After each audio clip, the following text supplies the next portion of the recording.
One of the most heartbreaking things I see with my clients is this exact pattern. They invest the time, the money, all the effort. They take all the supplements, eat the perfect diet, do exactly all the right things, but still end up exactly where they started, with bloating, constipation, and weight gain. They feel like they failed.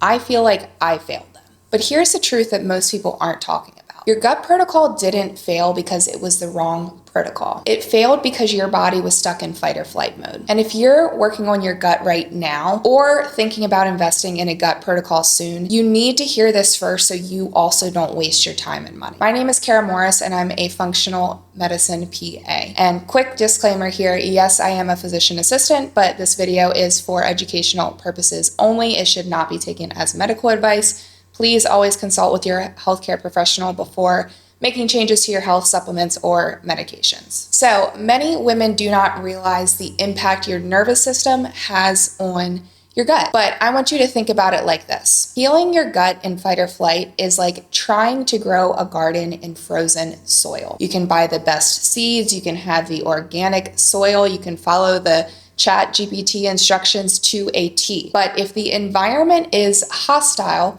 nothing will grow. And honestly, this is the same for your gut. If your body is in fight or flight majority of the day, the environment is hostile. You're never giving your body the chance and your digestion the chance to move into rest and digest mode. So we all learn this back in biology, but just as a quick refresher, you have your sympathetic nervous system, which is otherwise known as fight or flight, and you have your parasympathetic nervous system. When your body is in fight or flight or sympathetic nervous system, this is the mode your body goes into when, for example, you're being chased by a bear. So the body is focused on staying alive, not healing. It's focused on looking for danger and keeping you alert, so your eyes will actually dilate during this time frame. Blood is actually sent away from your digestive organs and into your brain and your muscles so that you can think clearly and run if you need to. Your body wants to save energy, not repair things. Non-essential things are shut off, like, for example, your gut and hormone repair. So, okay, that's fine, but how does this relate to you? You aren't being chased by a bear regularly, or at least I hope not. But here's the thing that a independent boss babe hates to hear. Living in today's nonstop world is putting you in fight or flight constantly. That job that overworks you and you pick up all those overtime shifts and has unrealistic deadlines is putting you in stress mode. That relationship that ends in a screaming match every single evening, that's also putting you in stress mode. The requirement as a woman to work a 9 to 5 every day, but then also come home and be mom and cook the meals and take everybody to sports is also putting you in stress mode. The constant scrolling on your phone and zero time throughout the day with no stimulation whatsoever puts you in stress mode. The diet full of processed foods paired with very little movement and 5 hours of sleep also is putting you in that stress mode. Does any of this sound relatable? There is a good chance it does, because this is how majority of Americans are living, unfortunately. Living in that state of fight or flight at all times. I surely did for many years before I started to understand the impact of nervous system regulation on my hormones and my gut health. So what is actually happening here? Why is our gut impacted so much when we are stressed? I want to break it down a little bit so you can kind of understand what's happening. Number one, when you are in fight or flight, the blood is going to move away from your gut. It moves into your brain and your muscles. So when you have less blood going to your gut, that means you have less oxygen and nutrients going to the gut tissue. So this means that you are going to have slower healing of whatever is wrong with your gut, okay? Digestion is extremely energy dependent. So without that blood flow going to the gut simply is not going to function or repair itself how it needs to. Number two, your stomach acid and your digestive enzymes drop. So you need both of these things in order for your body to break down food properly. When you are not able to break down food, you're going to have undigested food sitting in your gut that causes things to overgrow, and that causes an overgrowth of bacteria, yeast, a lot of things that you really don't want sitting in your gut. Number three is your gut motility slows down. If things are not moving through your gut fast enough, hello, that is how you get constipation. Or you could have quite literally the opposite, where things are so erratic with your gut health that you fluctuate between constipation, diarrhea, and you can never seem to have regular bowel movements. Number 4 is your gut lining is going to get weaker, aka leaky gut. I've done multiple episodes talking about this and how we can specifically fix that. So go to those episodes for more information. But when you have leaky gut, the cells of your gut lining start to separate, and this creates inflammation in your body, in your gut. Basically, toxins go in and out from the gut to the bloodstream when they shouldn't, and that is why your body feels so inflamed. It also is going to make you a lot more sensitive to different foods. It's going to trigger acne and skin issues, and just lead to a whole host of issues that come along with inflammation. And then number 5, inflammation stays on. Okay, so when you're in fight or flight,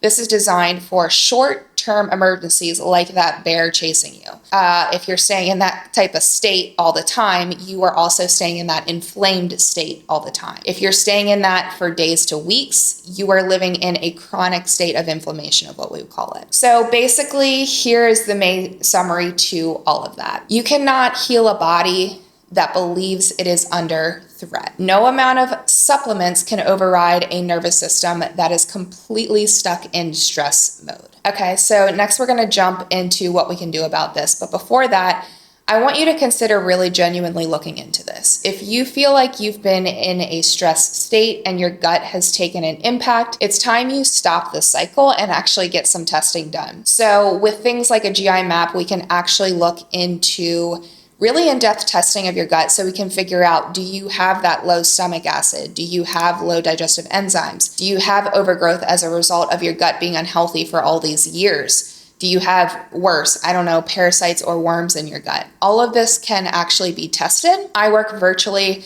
across the United States. So if you have any interest in getting this testing done, please reach out to me. The best way would be to DM me on Instagram. My handle I'll put here is Kara_Morris_PA, and we can get your testing started right away so we can actually get to the bottom of this for you. So what are the steps we need to take to regulate the nervous system so that we can actually heal the gut for good? I'm going to break it down step by step. Number 1, we need to recognize this is an issue. So you probably have already recognized that if you're this far into the video. So that's step number 1. Number 2 is we need to look into our stress bucket. I always tell my clients that you cannot get rid of all stress. It's not realistic, and it's actually healthy to have some forms of stress in your body, but we do need to evaluate what is the biggest stressors in your life that's contributing to the stress bucket. Your body is not going to recognize the difference between stress from work, stress from relationships, stress from under eating or overtraining or, whatever it may be, whatever life stressors, your body doesn't recognize the difference between those things. So we need to evaluate what are the main stressors in your life and what can we do to eliminate them. Okay, number 3, we need to recognize that stress management is actually typically about doing less, not adding more. So little example here, I was on a call with a client last week, and she is a mom, she is a lawyer, she is a very, very hardworking, busy woman. And as you can guess, she is someone that lives in fight or flight for a lot of her days. We went through some of her testing, her labs, her gut health, and pretty much everything that we tested was pointing towards the fact that she is inflamed and she is very highly stressed. I could have guessed that before we even got the testing, but the testing confirmed it. And her first question to me was, I'm already doing red light and I'm working out every day and I'm taking these supplements. What can we add to fix the stress and the inflammation? And I said, we're not going to add anything. We're actually going to start by subtracting. It is okay for you to rest. It is okay for you to have a day where not everything gets crossed off of your to-do list. Proper rest is more productive for your body than 99% of things on your list if your main goal is healing your gut or your health in general, okay? So if you are able to genuinely rest, you're going to be able to get back to that list and get back to everything else you're doing with a clear mind, a healthy immune system, and a functioning gut. Number 4 is sleep. So much of your stress can be mitigated simply by sleeping. Are all of your stressors going to disappear just because you got 8 hours of sleep?